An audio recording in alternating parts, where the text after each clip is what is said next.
sabes algo de la serie documental que se transmitió en los años 80, en los 83 en Chile, que se llama Demoliendo el Muro? ¿Supiste alguna vez de su existencia? ¿En qué circunstancias? ¿Cómo llegaste a ver algo de ese material? Sí, supe de su existencia por el testimonio de los propios hacedores de eso, pero nunca vi el material ni el programa. Lo que habla de que el programa tenía una cierta reducción en su difusión es que lo supe por quienes lo hacían, pero no lo supe porque lo vi en algún medio ni porque me lo encontré, ¿no? Pero sí, por supuesto que sabía que existía Demoliendo el Muro, que había existido también dos versiones. Puede ser que eso sea parte también de la ficción, pero recuerdo dos versiones que se hicieron. Hubo una temporada en la que estuvo, un par de temporadas en la que no estuvo, pero después volvió a salir, y de que Gaspar Galás, que es un viejo amigo, e Iván Ivelich llevaban un poco el asunto, ¿no? En términos de reconstrucción de testimonios, modos de hacer y memorias que forman parte de los procesos del patrimonio de Chile, ¿no? Y que para mí siempre implican algo interesante, por eso te mencionaba recién lo del libro sobre vanguardistas, porque tiene que ver con la importancia que tiene el arte, no solo como un modo de hacer vinculado a la creación de determinado artista, sino con, con algo que está detrás de procesos sociales y de procesos colectivos que son perfectamente legibles retrospectivamente desde lo que ocurría con el arte, ¿no? O sea, se puede describir perfectamente el panorama de los 60 y todo el elam utópico, voluntarista de esa época, yendo a los procesos detrás de los cuales estaba el arte en ese periodo, así como se puede hacer lo mismo con los 70 o después con los 80, ¿no? Este, Y respecto de lo que te relataron los protagonistas, que tú los entrevistaste, además en un trabajo que hiciste, ¿no te llamó la atención que en un momento de tanta complejidad, digamos, ¿cierto? Como era la dictadura en relación con censura, etcétera, y con la invisibilidad, digamos, ¿cierto? De muchos de esos artistas en una esfera pública, digamos, ¿cierto? Haya sido un programa de televisión abierto que casi suena como una anécdota eh, media hasta ridícula, digamos, ¿cierto? Donde se haya podido ver finalmente imágenes de básicamente los artistas integrados de la avanzada y algo más, ¿no? ¿No te llamó la atención eso así? ¿No te pareció curioso? sí, me pareció muy curioso, sobre todo porque mis primeras relaciones con la escena avanzada empezaron a suceder a partir de retazos de conversaciones mantenidas en los bares o en los boliches con los amigos. Yo era amigo de algunos de los que formaron parte de eso, sin tener tampoco mucha idea de que ellos mismos habían formado parte de esto que se llamaba avanzada. Y el lugar que ocupaba para mí era el lugar de algo muy secreto, de una serie de actividades que habían sido relativamente paralelas a todo y que no habían tenido mayor importancia en impacto para lo que ocurría o lo que estaba ocurriendo en Chile, ¿no? De manera que escena de avanzada fue durante mucho tiempo una especie de santo y seña o un password que uno podía repetir, pero que no tenía la menor idea respecto de qué trataba, ¿no? Entonces, yo sabía que artistas como Gonzalo Díaz o como Eugenio Dittborn o críticos y teóricos como Justo Pastor Mellado, Nelly Richard, etcétera, tenían una participación en esta suerte de pasado encriptado y misterioso que se llamaba avanzada, ¿no? Pero no tenía mucha más idea que esa. Y en rigor parece raro decirlo, pero la historia es siempre muy metamorfósica y está en movimiento.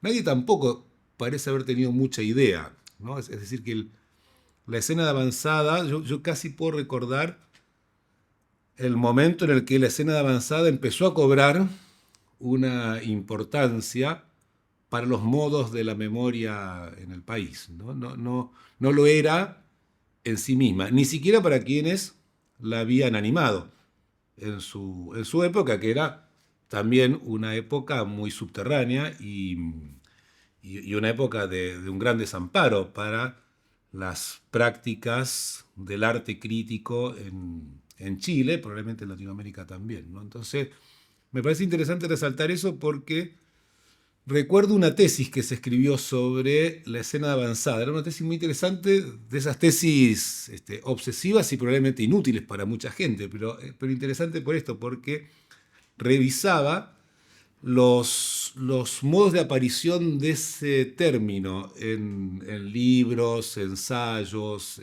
conversaciones, revistas, etc. Y en esa tesis se notaba perfectamente bien que la palabra escena de avanzada, bueno, la palabra no, el concepto de escena avanzada es un concepto que se difumina y se deshilacha después de los años 90. Desde el 90 hasta el 2000 es un término que casi no tiene actividad ni forma parte de ninguna clave de legibilidad del arte en Chile. Y a partir del año 2000, 2001 empieza a subir, ¿no? Y de ahí se genera algo así como una subida en la bolsa del concepto ¿Una que hipótesis por qué debe pasa? alcanzar su cúspide en el 2010, 2011, ¿no? ¿Y alguna hipótesis respecto de por qué podría haber pasado eso?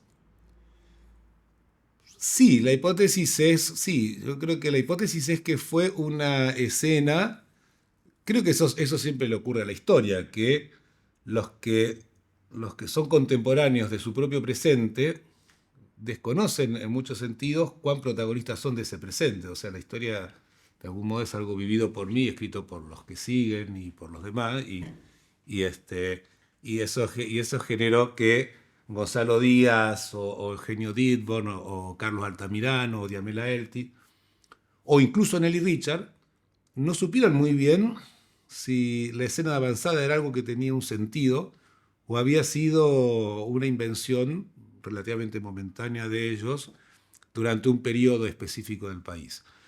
Es más, es un concepto también de afección muy relativo. Bueno, todos los conceptos son así, afectan relativamente las cosas, ¿no? Las cosas siempre son otra cosa que lo que los conceptos dicen, pero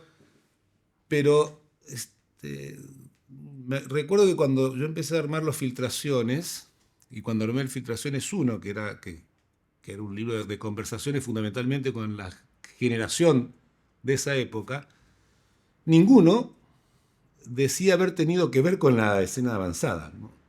Este, Ni siquiera la ley. no, la Nelly decía haber construido un concepto para dar cuenta de un conjunto de prácticas muy heterogéneas y muy marginales, muy paralelas a la institucionalidad chilena en un periodo. Pero si tú le preguntabas a Eugenio o a Carlos Altamirano o a Gonzalo Díaz, ellos te decían, y creo que lo seguirían diciendo, que no tuvieron nada que ver con la escena avanzada, ¿no? A veces como lo que le pasó a la gente en la Edad Media, que Claro, son medievales entre ellos. claro, claro, Tuvo que venir alguien en el Renacimiento a claro, derrotarlo y decirle son claro. medievales. A decirle que son mediables, claro. Este, Está claro. ¿Tú conoces de otras experiencias en 80 o más atrás, digamos, ¿cierto? En donde se haya dado esta relación de visibilidad o difusión, digamos, circulación de las artes visuales en formatos de televisión abierta y eso? bueno, en general son experiencias muy tímidas y escasas, ¿no? Lo común no es que el arte participe activamente de formas que difunden los medios, ¿no? Eso no es habitual. Personalmente yo soy de los que piensa que no tendría tampoco por qué serlo. Realmente, a lo mejor lo que digo no es correcto, pero no soy de los que extrañan al arte en la televisión, por ejemplo, ¿no? Ni tampoco de los que se extrañan porque el arte no esté más presente en la programación televisiva o en la parrilla televisiva, ¿no? La televisión hace mucho tiempo que pensó su destino en una dirección muy distinta a aquella en la que lo pensó el arte, ¿no? o las prácticas artísticas. Así que existieron algunos intentos. Existió en Argentina, bueno, estaba el ejemplo que estabas dando tú mismo ahora de Marta Traba, que yo lo había olvidado. En Argentina existieron algunas iniciativas, pero siempre más o menos de la misma forma. Cada tanto uno ve que hay un programa raro donde aparece un artista entrevistado, etcétera, y eso tiene que ver con el arte. En Argentina, el Instituto de Itela, por ejemplo, dio lugar, tuvo esa condición, ¿no? El Ditela y las prácticas vinculadas al Ditela durante los 60 dieron lugar a una discusión, a uno y otro lado, porque el Ditela tenía en ese entonces una posición relativamente adversa a lo que se venía pensando desde las tradiciones más populistas y desde la tradición, sobre todo, del peronismo, ¿no? Entonces se lo veía así como una especie de práctica contestataria, pero muy elitista, y que afectaba muy poco a los problemas que realmente tenían, a los problemas que tenía el pueblo argentino en ese entonces. Este, pero no conozco experiencias donde eso haya sido. Y por ejemplo, lo del CAIC, y Luz, ver el arte de sistema, el desarrollo, ¿no? ¿No se metían Conozco. mucho con el tema de la tele? ¿Cómo? ¿No se metían mucho con el tema de los medios, la tele? No, yo creo que mucho menos, ¿no? Que no era una preocupación. Había intentos de ciertos artistas por usar lo televisivo como un medio de difusión de su propia práctica. Porque uno puede pensar que es Marta Minujín, por ejemplo, ¿no? Que empleaba y que, es decir, pero ahí habría que pensar el asunto al revés. Yo creo que en alguien como Minujín, cuya obra conozco realmente poco y mal, pero pienso que alguien como Minujín incluía en su práctica artística una estrategia de difusión que era parte de la propia estructura de su práctica, digamos, ¿no? Que es como cuando hoy un artista incluye, por decirlo así, su condición de rockstar en el modo en que va a difundir lo que hace, ¿no? Hoy está eso muy activo, sobre todo en Chile también. Son artistas que, como un artista como Papa Frita, por ejemplo, que de alguna manera, Influyen como personal. claro, la difusión que hacen de su obra es constitutiva de la estructura misma de la creación de esa obra. Entonces no se trata solamente de apelar a los medios para difundir algo que estoy haciendo, sino de hacer un arte que incluye eso en sus estrategias de diferenciación de campo respecto de otros artes que le son paralelos, ¿no? Entonces me parece que por ahí pasaba más el problema. En términos de lo siguiente, pareciera que en los 70 y los 80, tú conoces bien eso también, había en esta escena, digamos, avanzada, una cantidad de preocupaciones que eran bien incisivas en tomar la historiografía, trabajarla de algún modo. Pienso en De la chilena historia, la historia sentimental de la cultura chilena, la versión residual, o sea, ahí tienes Díaz, Díaz, Altamirano, por lo más obvio, digamos, ¿cierto?, que tematizan incluso el tema de la propia historia del arte. La pregunta que ronda, ¿no es cierto?, allí es qué tan importante resulta finalmente para estos artistas que se montan en un lenguaje contemporáneo la historia del arte, ya no como una cosa ilustrativa, anecdótica y qué sé yo, ¿cierto?, sino que algo como que una herramienta, como que un elemento, digamos, que sirve como líquido de concentración frente a ciertas prácticas, ¿no? O sea, en definitiva, que me des tu visión de cómo ves tú, digamos, estos artistas de este momento, los 70 y los 80, en relación con la producción historiográfica que, a saber, digamos, ¿cierto?, estaba representada por el canon de Galay, sobre todo con su libro del 81, incluso antes del actual, digamos, de Candó, tenemos historia de la pintura chilena. Pues yo creo que las historias son siempre, y por eso tenemos derecho a sospechar de que exista algo así, muy complejas y que atraviesan un montón, una gran cantidad, una enorme cantidad de procesos que tienen además caminos distintos, ¿no? Que eventualmente los podemos cruzar, eventualmente no, etc. Mi impresión es que, bueno, el arte tiene mucho que decir sobre la historia de Chile. Es decir, no solo hablaría de una historia del arte, sino de un arte que en su propio modo de historización es expresivo de distintos procesos que fueron existiendo en este país. Si uno fuera por ese lado, diría que toda la generación vinculada a las vanguardias de los años 60 y 70, ¿no?, y que se vinculan, por ejemplo, a las prácticas más del informalismo o del postinformalismo, al asunto del figurativismo, de la representación, etcétera, se desarrollan desde los años 50 por lo menos hasta el golpe de Estado del 73. Hay que recordar siempre que Balmes siempre recuerda algo interesante, y que es cuando llega a Chile la famosa muestra de Manea Nuestros Días, que venía de Buenos Aires, viene de Buenos Aires y llega a Santiago de Chile, y es una muestra fundamental porque cambia el eje de lo que se está haciendo, es decir, de alguna manera autoriza una cierta hegemonía del arte figurativo que hasta ese momento estaba en disputa con el arte abstracto o con el arte de carácter más geométrico, ¿no? Que en Chile tiene dos entradas, porque entra por Valparaíso y por un lado, y entra por el lado del Grupo Rectángulo en Santiago, pero nunca se encuentran esos dos destinos, es raro, pero nunca se encuentran, ¿no? O sea, lo que se está haciendo en Viña en el 44, 45, donde el abstraccionismo está en pleno, no se encuentra con lo que está haciendo Vergara Gres y los grupos más vinculados a Rectángulo acá. Pero, Perdona, 54, 55, no sean tan entusiastas. perdón, 54, 54, 55. Si no, Es- tu amigo ahí del grupo Madrid nos mata. sí, sí, no, exactamente. Esos que son más celosos. Claro, son más celos. Nunca se encuentran necesariamente, pero de alguna manera mi impresión es que con lo de Manea en nuestros días, el figurativismo tiene una venia.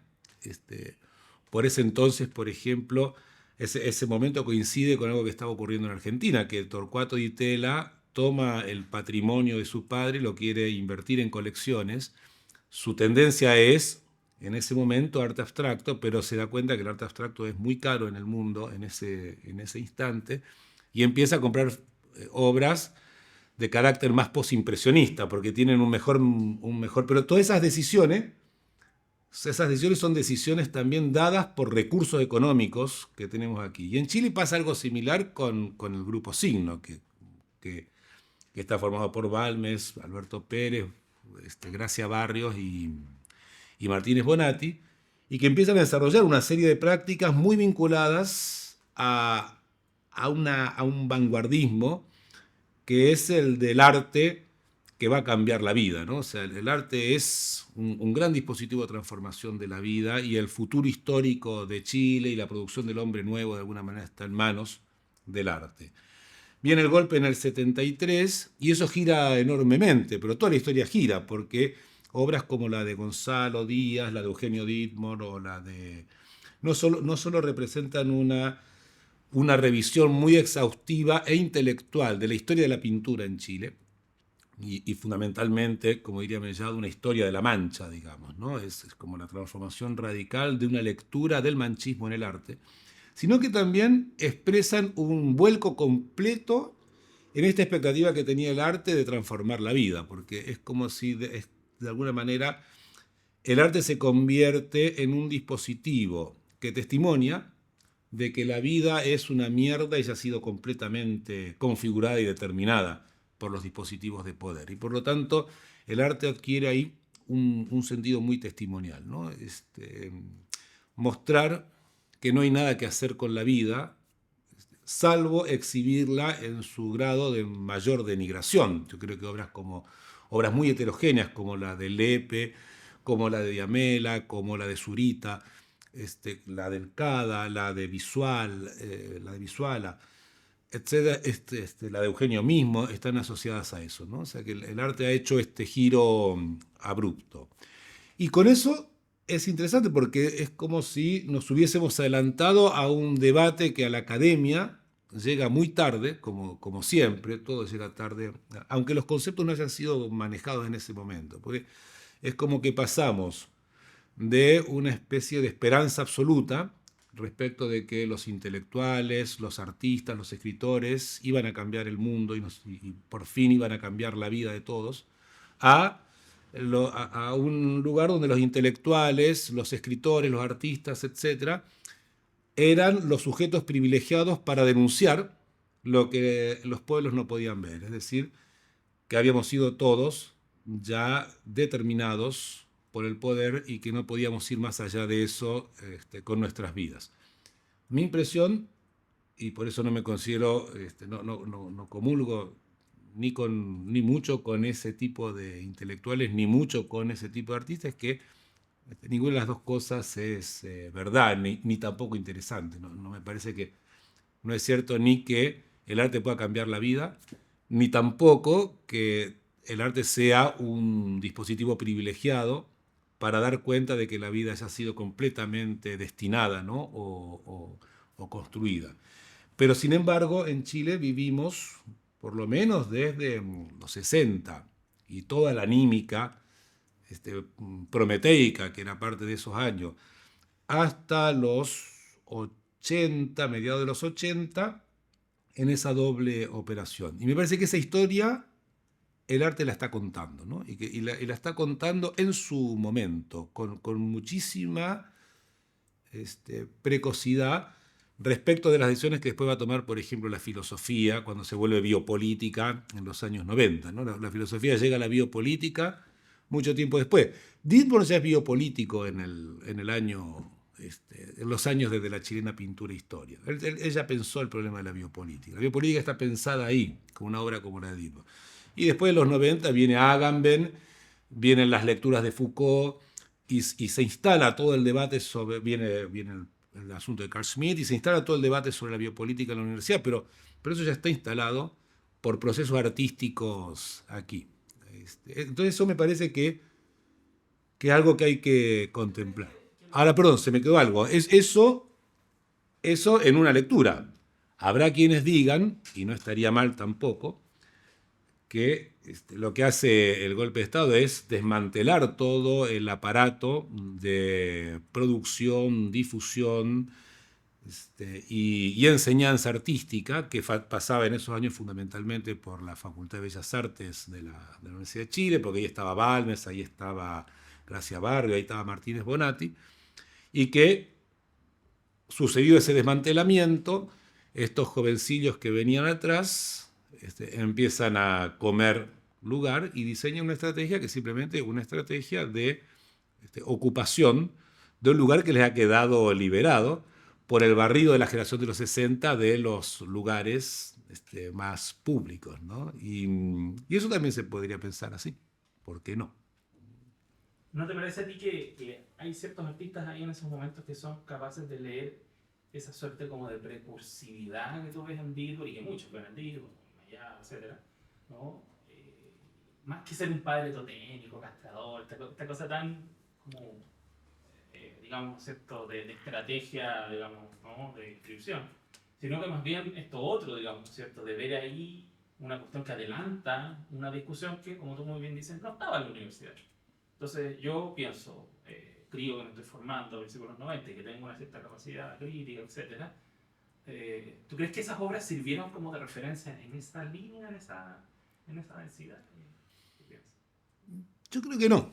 O sea, creo que no. Yo creo que no. Si entiendo bien la pregunta, creo que no podemos devolverle a los filósofos su capacidad para haber leído de una manera privilegiada en el arte una tesis sobre la biopolítica. Creo que eso no solo no se hizo, sino que sigue hasta hoy sin hacerse, porque cuando aquí se pensó la palabra biopolítica, como todo lo que ocurre en la academia, se pensó desprendiéndola de problemas históricos nuestros muy concretos y que estaban ahí. Entonces se la pensó por las revisiones que hace, por ejemplo, Giorgio Agamben de los libros de Foucault sobre el problema de lo biopolítico, que habían estado también ausentes por el boom que en Francia tuvo después el asunto de Derrida y luego Deleuze, etc.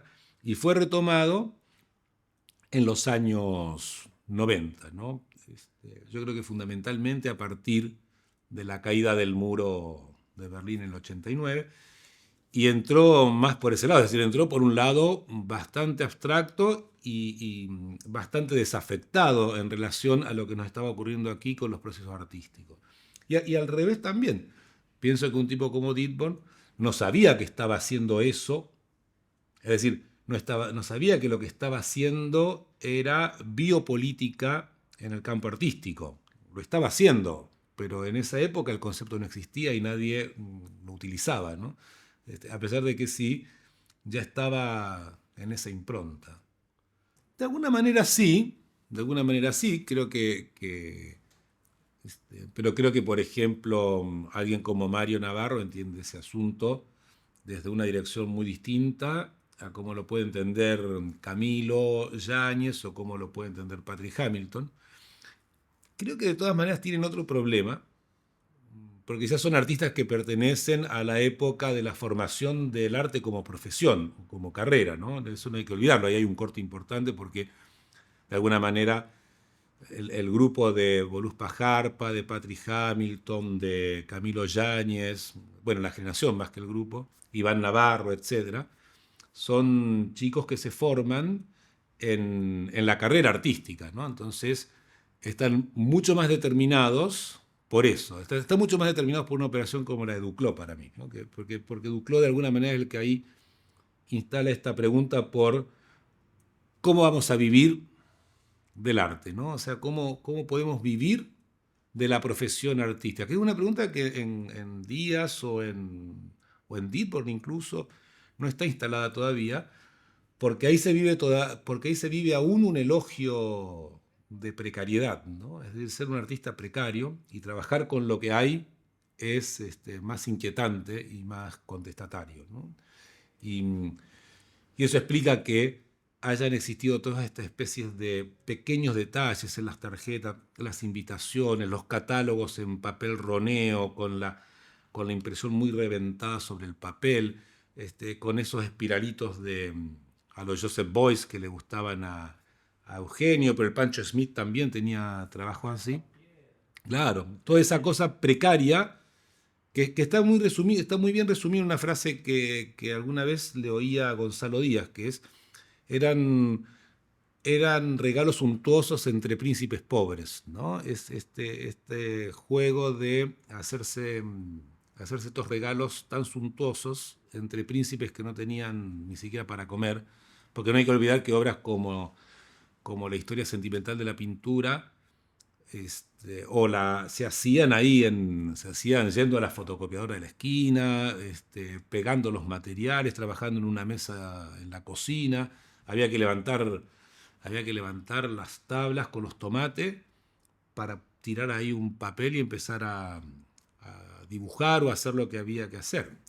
A Dietborn le pasó lo mismo. Dietborn estuvo encerrado 3 meses ahí en una casa de los dominicos con con un rapidograph y un tiralínea, bajando y haciendo el trabajo de un relojero, ¿no?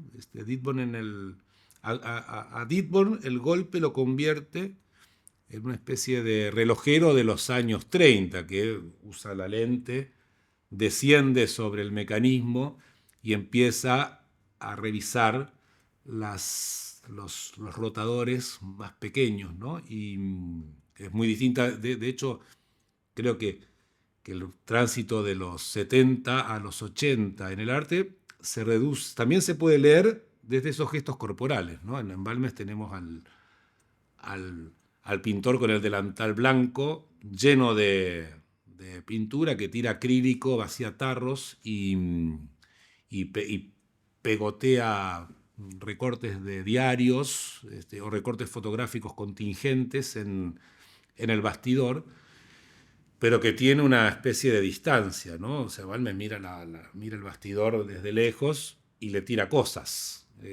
Cuando en Dietborn se pasa ya a la columna vertebral de un ratón, ¿no? Que se recuesta con su lente sobre el papel y trabaja muy minuciosamente, desarmando toda la lógica del dibujo a mano alzada que venía de la tradición académica de González y etcétera. Entonces todos esos datos son bien interesantes.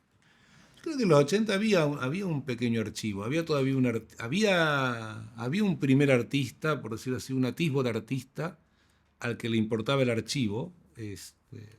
Por ejemplo, en Dietborn hay una relación con el archivo, ¿no?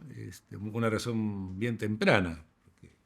Solo que ese archivo él lo entiende como un archivo que que resulta maléfico para el modo en que eso se había pensado en la institución artística o en la universidad, pero a Dietmar no importa el problema del el archivo audiovisual, el archivo fotográfico sucio o roto, le interesa la fotografía de revistas marginales, las imágenes las imágenes gráficas, por ejemplo las clases de pintura a domicilio, ¿no? Que se publicitan en la cola de las revistas viejas.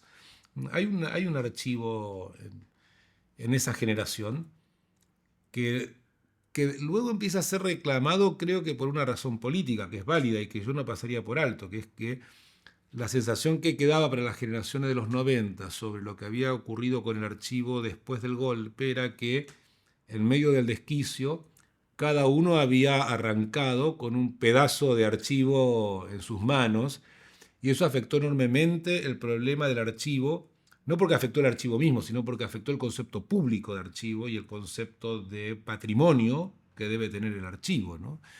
Y por decirlo de alguna manera, esa huida entre las balas con trozos de archivos y fragmentos es suficientemente expresiva de cómo el mismo instante del golpe cambia el estatuto del archivo desde lo público hacia lo privado. Y ese es un problema que sigue existiendo hasta el día de hoy, porque hoy mismo no es muy seguro de que el estado público del archivo sea más fuerte y más consistente en Chile, como para mí debiera serlo en el mundo, que en los lugares o en los gabinetes privados, ¿no? Hay grandes cantidades de problemas que para ser resueltos nos obligan a ir mucho más a archivos privados porque en el archivo público no nos encontramos con nada. Por ejemplo, lo que ocurre con los problemas serios que tiene la Universidad de Chile respecto de su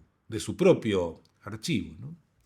Si tuviéramos que depender del archivo de la Universidad de Chile para hacer las historias que nos interesan, estaríamos en un gran problema. Entonces me parece que ahí hubo un asunto, hubo un quiebre, que me parece que vuelve interesante la pregunta por el archivo. De ahí se sale, claro, porque de alguna manera en el arte se incorpora la necesidad del archivo y de la investigación que había estado ausente. Es decir, la constitución de la carrera artística y del arte como profesión instala la idea del archivo, es decir, o instala la idea también del artista investigador. De alguna manera, qué sé yo, Hamilton viene de ahí. Hamilton es un artista investigador, pero es un artista investigador porque eso está determinado, de algún modo, por la carrera artística dentro de la universidad. Y que lleva a un punto hoy de locura porque lo que nos ocurrió es que tampoco sabemos mucho qué hacer ya con el archivo, ¿no? O sea, lo que nos está ocurriendo con el archivo es que nos está comiendo y nos está devorando porque, porque los archivos hoy empiezan a multiplicarse. Era como algo que uno quería que existiera, entonces empezó a asomar, pero cuando empezó a asomar nos dimos cuenta de su condición real, ¿no? Que interrumpe muchas de nuestras prácticas, porque es muy difícil arreglárselas hoy con la información que está objetivada en los archivos, en cualquier tipo de práctica, ¿no? Si yo quiero escribir un libro, hay un historiador muy interesante que se llama Frank Sanskarmint, que él decía, si yo en los años 20 quería escribir del siglo pasado, quería escribir una tesis sobre Hobbes, yo tenía que leer 2 libros fundamentales sobre Hobbes, ¿no? Y con eso, pero si yo quisiera hacer hoy una tesis sobre Hobbes, y quiero consultar realmente el archivo asociado a la obra de Hobbes, me voy a dar cuenta que es imposible hacer justicia a eso. Por lo tanto, es como si estuviésemos volviendo a la época de los manifiestos, porque hoy una tesis, aunque no lo quiera, es un manifiesto. Esto que estoy diciendo puede pasar una barbaridad en los programas doctorales, etc. Pero es un manifiesto porque no tienes cómo hacer justicia al material que está implicado en tu tema de trabajo. Yo, por ejemplo, escribí una tesis doctoral sobre Benjamin. Recuerdo que 1 o 2 días antes de entregarla, descubrí una página que era la página donde estaba todo lo que se había escrito sobre Benjamin. Y la página era una página en internet que tenía como 20.000 páginas más o menos, ¿no? Entonces dije, bueno, este, obviamente no voy a poder consultar esto antes de la defensa de la tesis. De manera que ahora que el manifiesto está desacreditado a título de la importancia del archivo, el archivo parece tener menos eficacia de lo que la tiene el manifiesto, ¿no? Son cosas que hay que pensar. Y existían los manifiestos cuando los archivos eh, contabilizaban una información sucinta que ameritaba que se los pudiera utilizar, ¿no? Es una especie de gran paradoja, pero creo que algo de eso también ha empezado a ocurrir, partiendo por el archivo de de nuestras propias fotografías en los teléfonos celulares o en los computadores, ¿no? Hay un teórico que a mí me gusta mucho, es que no sé si se podría nombrar en un documental, ¿no? Dar nombres de teóricos en un documental, puede no ser de mal gusto. Bueno, bueno, se llama Boris Groys, y Groys dice algo interesante, dice, en realidad volvimos a la época de lo aurático. Ya no se puede sostener la tesis de Benjamin en los 30 de que Laura murió. Estamos en una época completamente aurática, porque en realidad la toma que yo hago con un teléfono celular, con un móvil, en cualquier lugar, es aurática, en el sentido de que eso es aquí y ahora. Nadie vuelve a consultar esa foto. Esa foto no tiene ya reproductibilidad técnica, ¿no? Entonces, seguimos hablando de las tesis sobre la reproductibilidad técnica, pero la reproductibilidad técnica, de algún modo, ya no es posible en esos términos, ¿no? Porque hoy lo que nos pasa más bien es al revés, que el disparador toma un registro que solo acontece ahí, puesto que no se vuelve a consultar ese registro ni vuelve tampoco a circular, o por lo menos en una gran cantidad, en una buena cantidad de los que hemos tomado, ¿no? Según uno de las fotos del celular puede hacer circular o viralizar, como se dice ahora, uno o dos registros. El resto quedan ahí muertos para siempre y ni siquiera los volvemos a ver. Entonces, ese es un dilema con el archivo, ¿no? Filtraciones es como, probablemente lo que te responda va a ser muy decepcionante, pues filtración es un material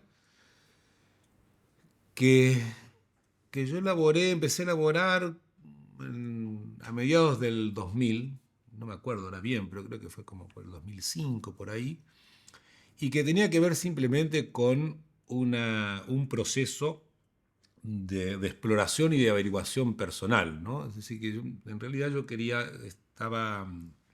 en ese momento había justamente irrumpido el asunto de la avanzada, se estaba empezando a generar una discusión, pero yo no tenía los elementos para participar de esa discusión y tenía mucha necesidad de hacerlo no porque me interesara en sí mismo, sino porque era una discusión que se lleva a cabo entre amigos.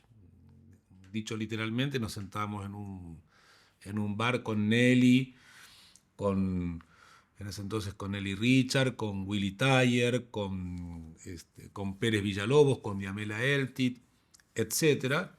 Y ellos conversaban de esto y tenían grandes peleas sobre esto. Y sin embargo yo no entendía muy bien cómo algo así podía dar motivo a una pelea. Y entonces inicié un proceso de averiguación o de exploración que decidí registrar. O sea, en el fondo, Filtración es un libro muy espontáneo porque es la, la editorialización y la publicación de un proceso muy personal donde yo estaba persiguiendo saber algo, ¿no? Y bueno, probablemente creo que todos los libros que yo escribo son así. No escribo libros definitivos sobre nada, sino libros donde comparto con el lector las curiosidades que me llevan a moverme por un lugar y no por el otro. Comprendo el ensayo así, ¿no? Y Filtraciones lo inicié así. Entonces fue un libro muy espontáneo, en el que se dio todo también muy azarosamente, porque todo el mundo aceptó participar, con algunas excepciones, como Lepe, que no quiso, o como Lotti Rosenfeld, que tampoco quiso, pero en general todo el mundo decidió participar. Nadie tenía problema en hacerlo. Lo que es raro es raro porque esa gente no quería hablar sobre esa experiencia. Era como meterse en una cosa a la que nadie quería volver.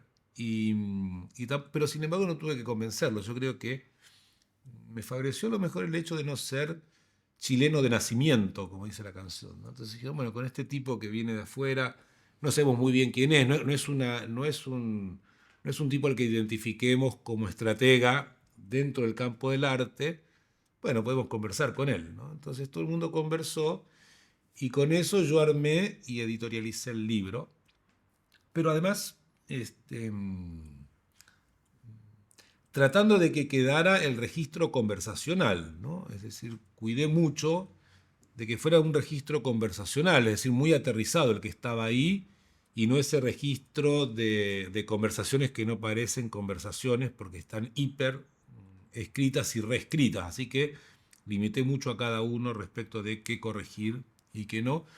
Pero tuve la suerte de que además gané la confianza de todos respecto de que trabajar así, incluida la de Ditborn, que es un personaje dificilísimo, pero, pero Ditborn enseguida me dijo, no, no, me parece bien la propuesta, yo estoy muy de acuerdo con eso y corrigió muy poco, ¿no? Entonces eso dio un resultado que, que después me animó a seguir un poco porque estaba interesado en que no quedara fuera esa segunda generación fantasma que hubo en Chile, que es la generación de carácter más New Age y más cunetera, que se parece mucho al lugar que le tocaba a Bruñoli, a Errázuriz o a Núñez en los 60, ¿no? Que es como que estaban los Balmes y de pronto pasamos a los Ditborn, ¿no?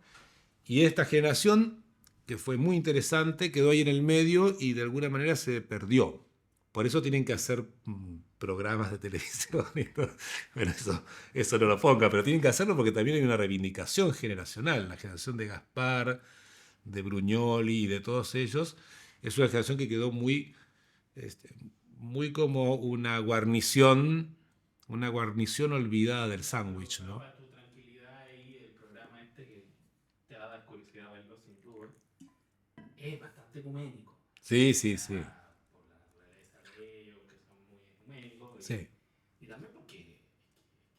Bueno, eso a mí me interesaba mucho, por ejemplo. Ese es un problema que acabas de poner también. Yo creo que, y ahí tuvimos una gran discusión con amigos, por ejemplo, con Nelly, que es una amiga entrañable, pero con la que nos hemos pasado la vida discutiendo. De alguna manera es como una especie de compañera de afectos y controversias, ¿no? Y es bueno tener compañeros de afectos y controversias, donde no estamos de acuerdo en todo, pero tampoco estamos en desacuerdo, sino que tenemos cruces infinitos.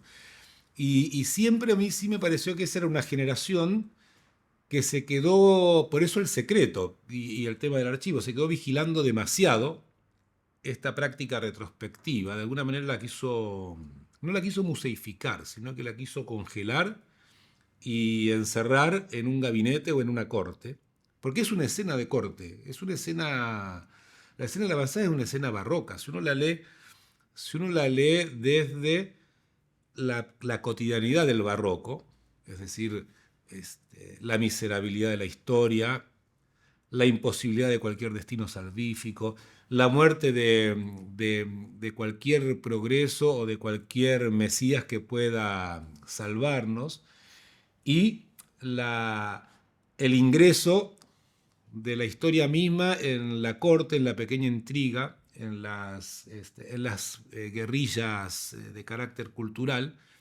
La escena de avanzada es una escena guerrillerística culturalmente y de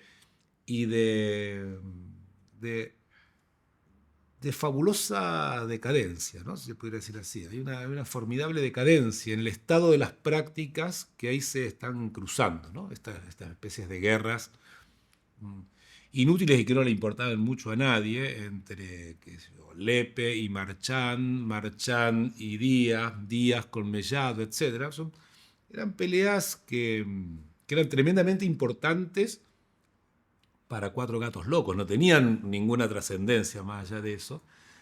Y en ese sentido son muy representativas de ese drama barroco, de lo que veis a mi llamaría el drama barroco luctuoso, ¿no? Decadente, de gran pliegue de la historia en la corte, ¿no? O en el tocador, ¿no? Todo esto ocurre en tocadores pobres, con olores a marginalidad, y rímeles baratos que se salen del rostro del personaje que se pinta antes de salir a escena, ¿no? Y salen a escena con 5 o 6 personas. Es un teatro pobre el de la época de la avanzada. Entonces, pero me olvidé por qué llegué a eso. ¿Cuál era el motivo? Corten, ¿no?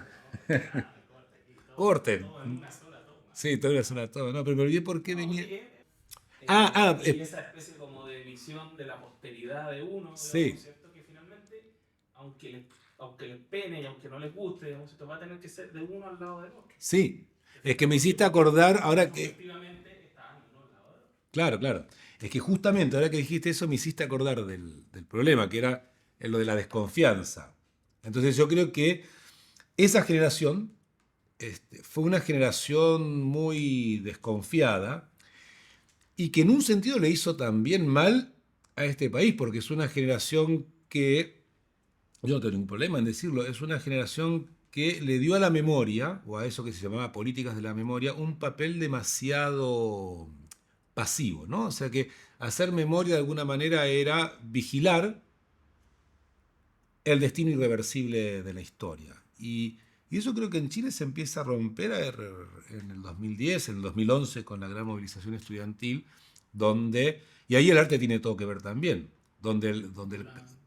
Durán, claro, donde de alguna manera el carnaval lo que hace es armar rituales que atraviesan por el corazón del mito o de la gran institución moral que regía cómo tienen que ser las cosas. Por eso me parece que hay 3 momentos interesantes: el arte que cambia la vida, el del arte que testimonia de que no hay ninguna vida ya que se pueda tener, y el del arte como un conjunto de prácticas muy heterogéneas, donde son ya los pueblos los que definen sus modos de estar juntos, ¿no? Y entonces ahí hay un arte político distinto. Pero la política no es, como diría Rancière y todos estos tipos, el arte de gobernar a los pueblos, sino que la política es el modo, la política no tiene que ver con el poder, tiene que ver con los modos en que las personas definen sus maneras de convivir y de estar juntas. Y eso empieza a pasar en el 2010-2011. Entonces se rompe por fin, se termina de romper ese, ese jeroglífico tan encriptado, ¿no? Ese panteón tan reservado que había estado encarnado en las generaciones de los años 80 y que de alguna manera producían, no sería raro que lo siguieran haciendo, producían un ciclo de impotencia, digamos, ¿no? Porque el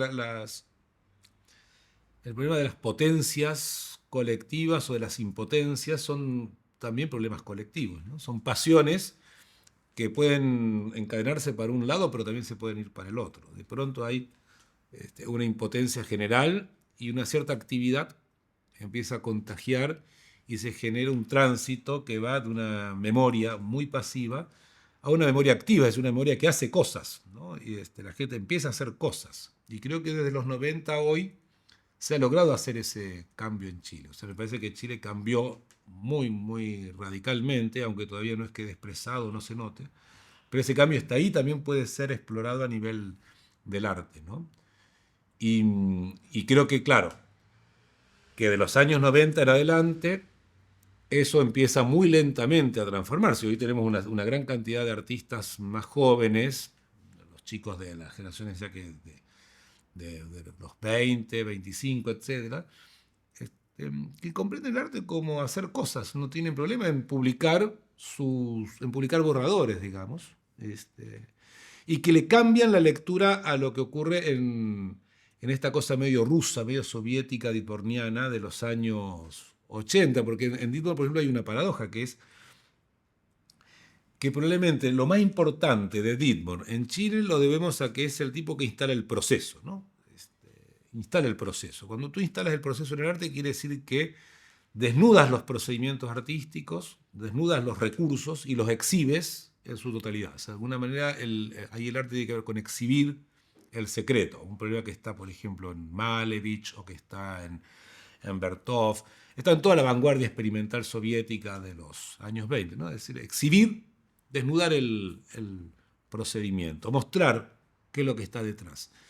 Y es muy curioso que los mismos artistas que hacen eso en Chile sean los más obsesivos y cuidadosos con los secretos de administración de su propio trabajo artístico, ¿no? Esa es una paradoja increíble porque es como el máximo de desnudamiento en términos formales, pero el máximo de encubrimiento en términos de administración de la obra. Y esa paradoja me parece que es, no sé a dónde lleva esa paradoja, pero me parece que es... Claro, claro. Me parece que es muy interesante, ¿no? Es un problema interesante. Claro.